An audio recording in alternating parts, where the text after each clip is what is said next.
My mother's voice was smooth, like she was asking me to pass the salt. "We just feel it's better if you're not in the photos, Elena," she said. She folded the soft lavender bridesmaid dress I had just paid for and placed it gently in a box, as if it were a funeral. "It's your sister's day to be the star." My name is Elena Brooks, and I was 28 years old when my own family decided I was an inconvenience. For as long as I could remember, my older sister Chloe was the sun everyone orbited around. She was a successful lawyer, about to marry an even more successful banker. She was the family's golden child, the one they bragged about at holiday dinners. And then there was me. I was the quiet one, tucked away in a tiny apartment in Chicago, running a small online graphic design business. To my parents, it wasn't a career, it was a cute little hobby, something to keep me busy while I failed to live up to Chloe's example. I didn't have a fancy fiancé or a six-figure salary to announce over appetizers. All I had was my work, my creativity, and a quiet determination they constantly mistook for weakness. They saw my simple, focused life as a failure, a smudge on their otherwise perfect family portrait. But they were wrong. My quietness wasn't weakness. It was observation, and I had been watching them, listening to their subtle dismissals and thinly veiled insults, for a very, very long time. Has your family ever treated you like this? If you've ever been made to feel like the outsider, tell me in the comments where you're watching from. I read every single one. The official request for my disappearance came 2 weeks before the wedding. We were at a high-end steakhouse downtown, the kind of place with dark wood walls and waiters who refold your napkin if you get up. It was my sister's fiancé, Mark, who had picked it. He spent the first hour of the meal loudly detailing their upcoming honeymoon in the Maldives, describing the overwater bungalows and private chefs. My parents just soaked it all in, nodding and smiling, their faces glowing with pride. The sound of clinking glasses and muffled chatter filled the air, but I felt like I was in a silent movie. Finally, after the plates were cleared, my father turned to me. He had a look of strained pity on his face, the one he always used when he was about to deliver bad news he thought was for my own good. "Elena, honey," he began, leaning forward slightly. "Your mother and I and Chloe, we've been talking." I braced myself. I knew this tone. "With your situation and everything," he continued, stumbling over the words, "we think it might be best if you just—" I stared at him. The ambient noise of the restaurant seemed to fade away. "My situation?" I asked, my voice barely a whisper. "What situation?" Mark, who had been listening with a smug little smile, leaned in. "We just don't want any distractions on the big day, Elena. You know how it is. Family photos, speeches, it's cleaner this way." Distractions, cleaner. That's what I was. A mess that needed to be cleaned up before the guests arrived. I slowly turned my head to look at Chloe, my sister, the person I'd built forts with, the one who taught me how to ride a bike. She was meticulously picking at a piece of leftover bread on her plate, refusing to meet my eyes. "It's just one day, Elena," she mumbled, her voice flat. "Don't make it a big deal." A big deal. She said it so easily, as if she were asking me to change a dinner reservation. The words didn't just sting, they felt like a physical blow, knocking the air right out of my lungs. It wasn't just my parents' decision, it was hers too. She was choosing her perfect wedding over her own sister. My mother, ever the pragmatist, delivered the final nail in the coffin. She reached across the table and patted my hand, her touch cold and brief. "We'll just tell everyone you came down with a bad flu. It's easier that way. We just want the day to be perfect for your sister." And that was it. My complete erasure from the most important family event of the decade was discussed and settled between the steak and dessert menus. They planned it with the same casual efficiency as hiring a florist, right there in front of a smirking stranger who was about to become my brother-in-law. I just sat there, invisible, a ghost at their feast of celebration. The next day I tried to salvage something. I thought maybe if I talked to Chloe alone, without our parents or her fiancé there, she would see how cruel this was. I called her in the afternoon, my heart pounding in my chest, straight to voicemail. I waited, staring at my phone, hoping she'd call back. A few minutes later, a text message bubble appeared on my screen. I opened it, a flicker of hope still alive.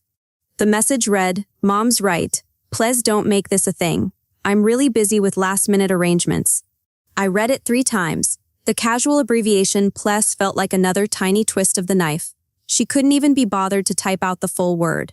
She wasn't just agreeing with them, she was actively pushing me away, telling me my pain was an inconvenience to her party planning. The finality of it felt like a heavy door slamming shut in a long, dark hallway. There was no going back through it. But they weren't done yet. A week before the wedding, the next blow came, this time in a digital format for our entire extended family to see. My dad loved sending his cheerful family update emails. They were always filled with exclamation points and slightly blurry photos. This one was titled, "The Final Countdown to the Big Day." He attached photos of Chloe's final dress fitting, where she looked like a princess. There was a picture of them at the cake tasting, all laughing with frosting on their noses. Another showed them having a fancy brunch with Mark's parents, everyone raising champagne glasses. Then, at the bottom of the email, there was a single sentence about me. "Elena's taking some important personal time for herself right now, but she sends all her love." My hands started to shake as I read it. He wasn't just lying, he was crafting a story. He was painting a public narrative that I was unstable, that I was the one who had chosen to be absent. He was making me the problem so they could all remain the perfect supportive family. My own father was gaslighting our entire family tree to avoid any awkward questions.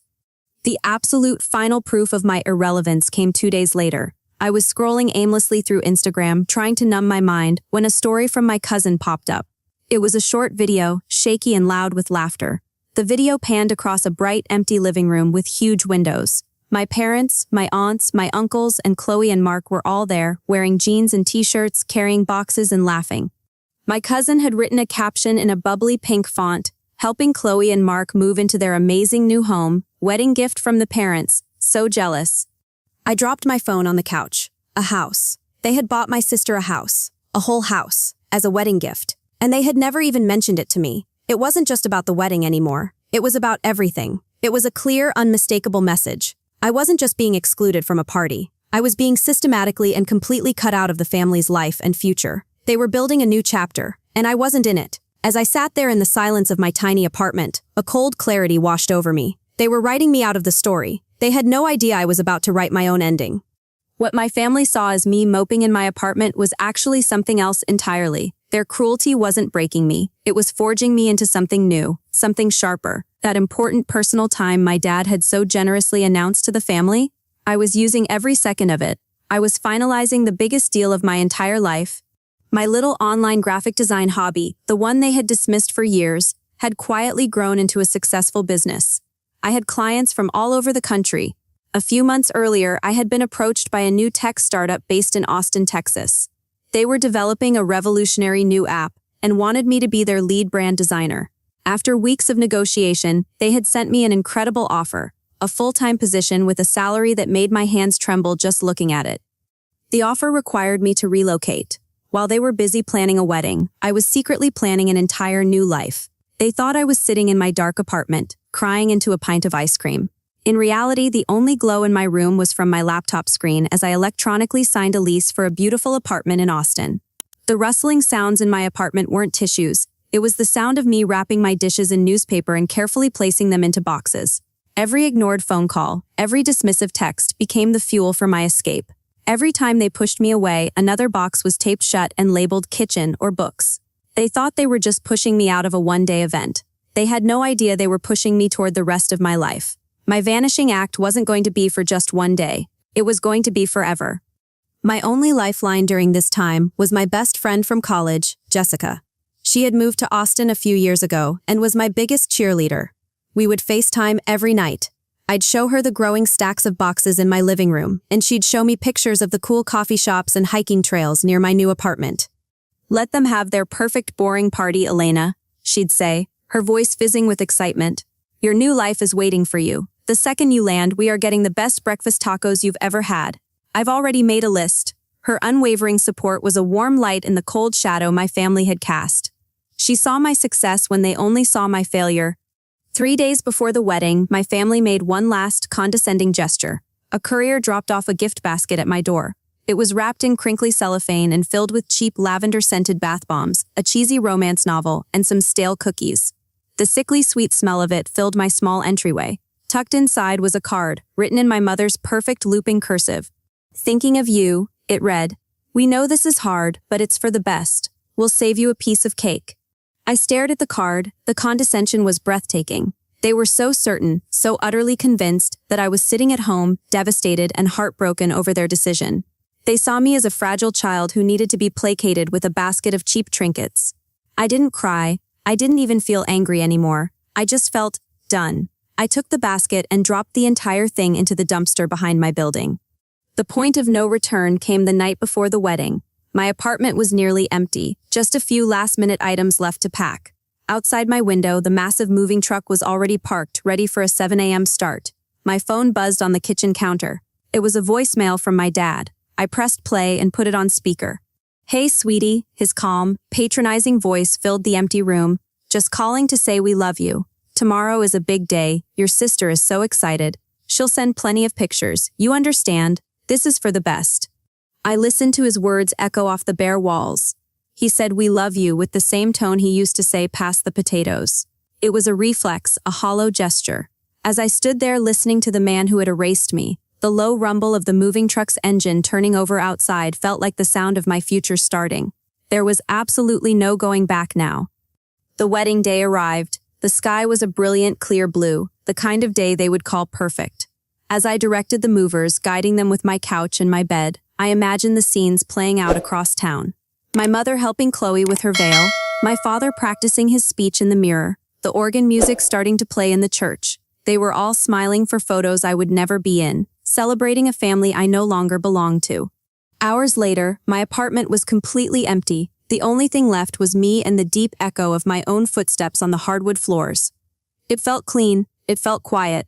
Around 4 p.m., my phone rang. The caller ID showed Dad. I knew they'd be at the reception by now, a few glasses of champagne in, feeling generous.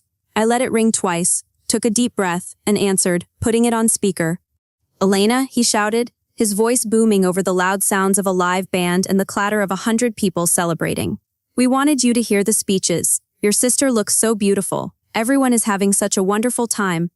I stood in the center of my empty living room and replied calmly, my own voice bouncing off the bare walls, creating a strange hollow sound. "That's nice, Dad." He paused. The background noise seemed to quiet for a second. "What's that echo? It's so loud. Where are you?" I allowed myself a small, quiet smile. This was the moment. "Oh, that's just my apartment," I said, my voice steady and clear. The movers just finished loading the last box. Dead silence on his end. The music was still playing, but his voice was gone. I could picture his face, the cheerful, drunken smile melting into confusion. "Movers?" he finally stammered. "What are you talking about? What are you moving?" "Everything, Dad," I said, my tone as even as a frozen lake. "I'm moving. You all said it was better that I not be there, so I'm making it permanent. I won't be there anymore. Not in Chicago, not for Christmas, not for any of it, not ever again." Before he could find the words to respond, before he could process the monumental shift that had just occurred, I ended the call. I didn't want to hear him yell or bargain or demand an explanation. They had their say at the steakhouse. This was mine. I immediately opened our family group chat. My fingers moved quickly. I sent 2 photos. The first was a wide shot of my completely empty apartment, with the open door showing a sliver of the moving truck outside.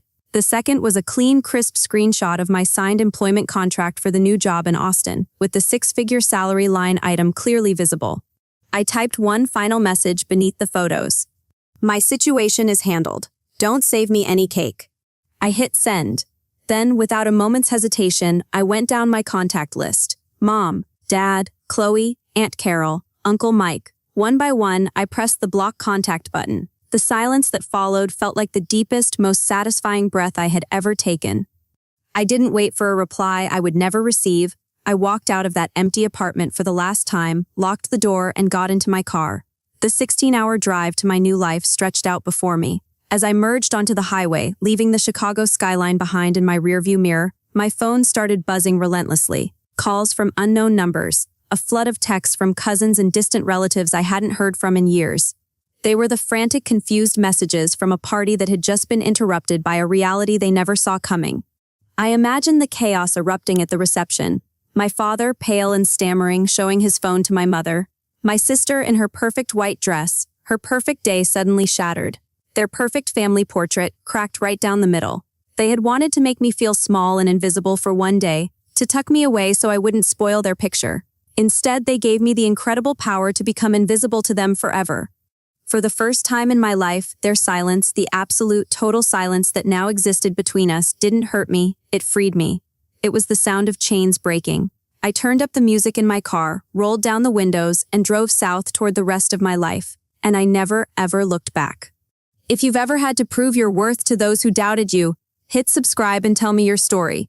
Your voice matters here. Thank you for watching, and remember that sometimes the bravest thing you can do is choose yourself.